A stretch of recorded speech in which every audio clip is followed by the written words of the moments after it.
All right, welcome back. So we've got 11 games on the schedule tomorrow, and I went into the back of the collection here and I dug this out. This is actually the only Fanatics jersey that I have in my collection.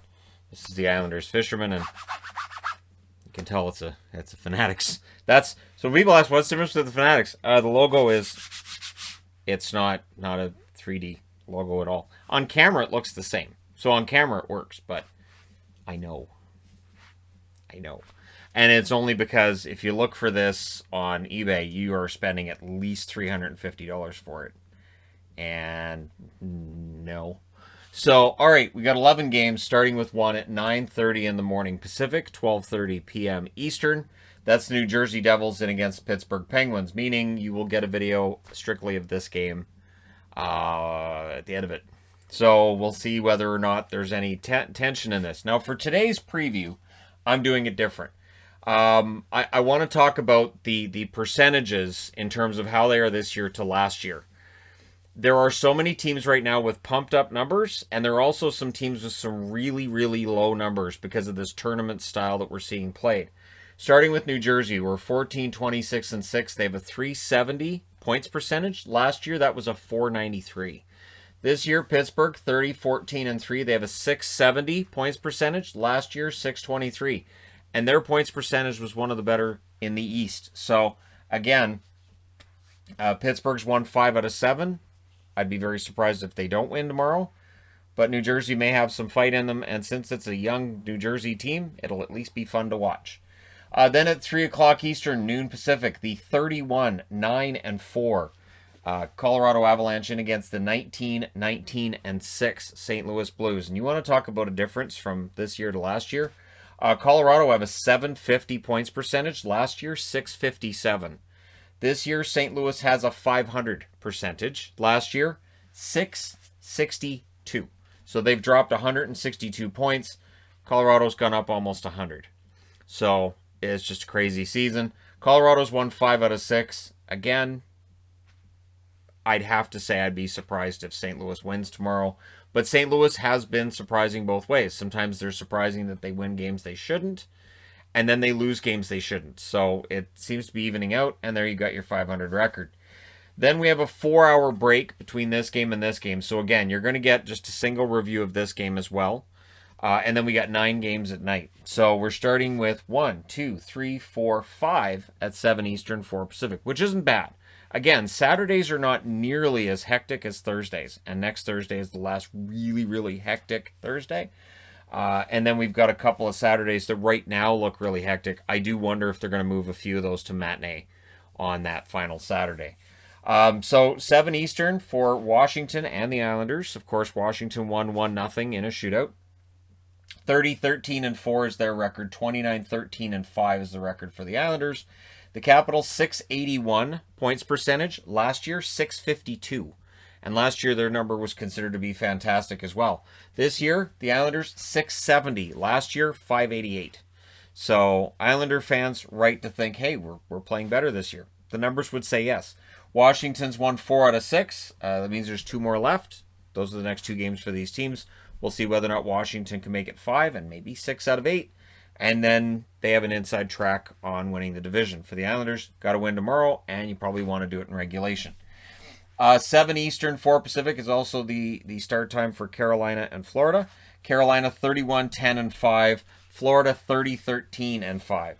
For Carolina, 728 points percentage. Last season, they finished at 596, which was considered excellent. This year, Florida, 677. Last year, 565. So if you're looking for teams that might have winning percentages or points percentages, however you want to look at it, they're higher than they might have been over a season where you're playing everybody. Look no further than teams like Carolina, Florida, and I will agree that a team like Colorado, a team like Vegas, their numbers wouldn't be quite that high if everybody was playing everybody else. Carolina's won 6 out of 7, so this is the final meeting tomorrow. Florida's got to win tomorrow, right? After that loss they took against Carolina, they got to come out tomorrow. They're at home. You'd think they have to win it. Also at 7 Eastern, 4 Pacific, do not overlook the Detroit Red Wings. I think Dallas was partly guilty of that last game. Dallas is now 19, 15, and 12. Detroit 17, 25, and 7. And when you look at points percentages, Dallas is lower than last year. They currently have a 543 points percentage. Last year they had a 594. Detroit, they have a 418 points percentage. Last year, 275. So Detroit, if you're feeling like as a fan, this year feels better. It has been. Dallas, 5 wins in 7 games. Tomorrow's the final matchup. If Detroit wins this one, and especially if they do it in regulation, that will definitely deal a blow to Dallas's hopes for making the playoffs, because Nashville won tonight, so Dallas needs to keep pace. Again, those games in hand don't really matter if you're not getting the wins, so they've got to get that win tomorrow. I think the pressure's on for Dallas tomorrow. Then also at 7 Eastern, 4 Pacific, this may be a war. Toronto and Winnipeg may very well be a war. And for some reason, it's on at the exact same time as Calgary and Montreal. And it's kind of too bad, because fans across Canada should get a chance to see both of these, because I think you're going to get 2 different games, but probably a lot of war in both. 29, 13, and 5 is the record for Toronto. For Winnipeg, 27, 16, and 3. And yes, both of them, their numbers are higher than last year too. This year, the winning points percentage for Toronto is 670. Last year, it was 579. For Winnipeg, 620 is their points percentage this year. Last year, it was 563. Toronto has won 5 out of 8. Toronto's trying to make it 6 out of 9 and put Winnipeg further into the rearview mirror. For Winnipeg, again, it's not just about winning. You want to do it in regulation. Also at 7 Eastern, 4 Pacific, we've got Montreal and Calgary. Montreal now 20, 16, and 9. Calgary 20, 23, and 3. The points percentages, Montreal's better than last year. They have a 544 compared to the 500 record they had last year. Calgary, huge drop. They're down to 467 this year. Last year they were at 564. But Calgary's won 5 out of 7 in this matchup so far. They're trying to make it 6 out of 8. And then hopefully 7 out of 9. If you're a Flames fan, if you're Montreal, you want to stomp this out before they get more confidence. So again, win and in regulation. Teams do not want to go to overtime at this point in the year. Watch for more desperate hockey in those last 5 minutes, rather than teams going, we'll just play for the point. I don't think we're going to see nearly as much of that from here on out as we saw in, say, the first half of the season. So yeah, we'll see who wins in that one. And then at 9 Eastern, 6 Pacific, we have the Vegas Golden Knights in against the Anaheim Ducks. Vegas, 33, 11, and 2. Absolutely fantastic record. Anaheim, not a great record, 14, 26, and 7. So what's interesting with their numbers really is the fact that Vegas, 739 points percentage. If you go back to before the season started, I said Vegas might have a really gaudy record playing against the California teams that they can own. And last year, their points percentage was 606, and they've won 6 out of 7 matchups so far this year with Anaheim. It's kind of worked out the way that we could have seen it coming. On the Anaheim side of things, at 14, 26, and 7, their actual numbers 372 in points percentage. Last year, they were 472, so they're 100 points below last year. And it's funny because I don't think they're a worse team than last year. I think it's just a tougher schedule for them. Also at 9 Eastern, 6 Pacific, the Minnesota Wild. No rest for them coming out of LA. They play in San Jose tomorrow. San Jose 18, 23, and 5. Minnesota's numbers are definitely better than last year. They have a 685 points percentage. Last year they had 558. The San Jose Sharks, 446 is their points percentage this year. Last year it was 450. So right about the same as last year. And yeah, San Jose, are they going to rebuild? Probably not. Minnesota's won 4 out of 7 so far in this series, so this is the last matchup tomorrow. Minnesota's going to look to stay hot. San Jose needs to jump on Minnesota early, hope that Minnesota's a little bit tired, and try to dig their way back into this race, and hope St. Louis loses, hope Arizona loses. They need these teams to all drop so they have a better chance. Again, San Jose's schedule is really difficult from here.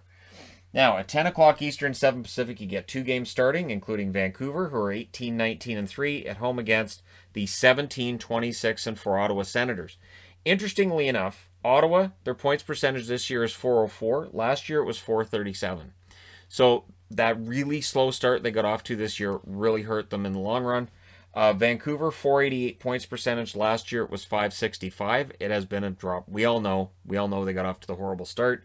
Vancouver's won 5 out of 6. Of course, last night was that 6th game, and Ottawa won that one, and they made it look relatively easy as well.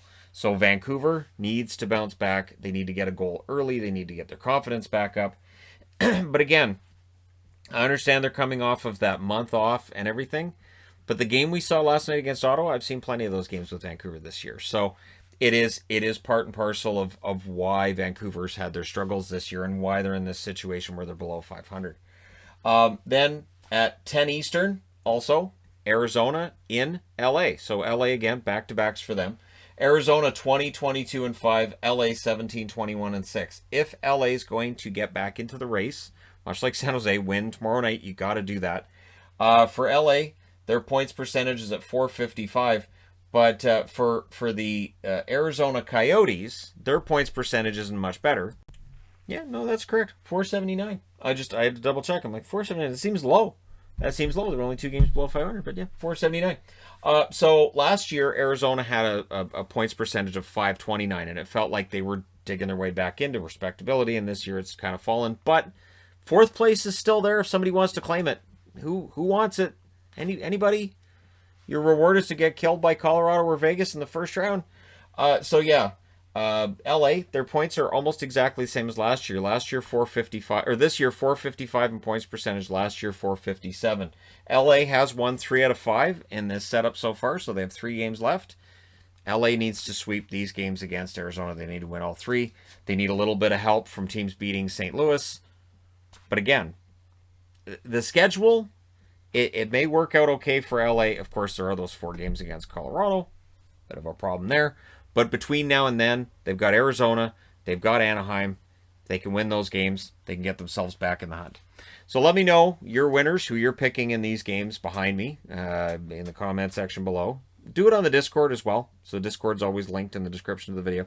There is a description to the video, and I know people don't look at it. And I'm aware of this, and that YouTube has totally made it so that the descriptions of videos and comment sections of videos are as de-pushed as possible, but they're still there. So anyways, there you go. Let me know your thoughts. Don't forget to hit like and subscribe if you're browsing your way through. You just happened upon this video. And hey, thank you guys so much for watching, for all your support. I will talk to you again soon.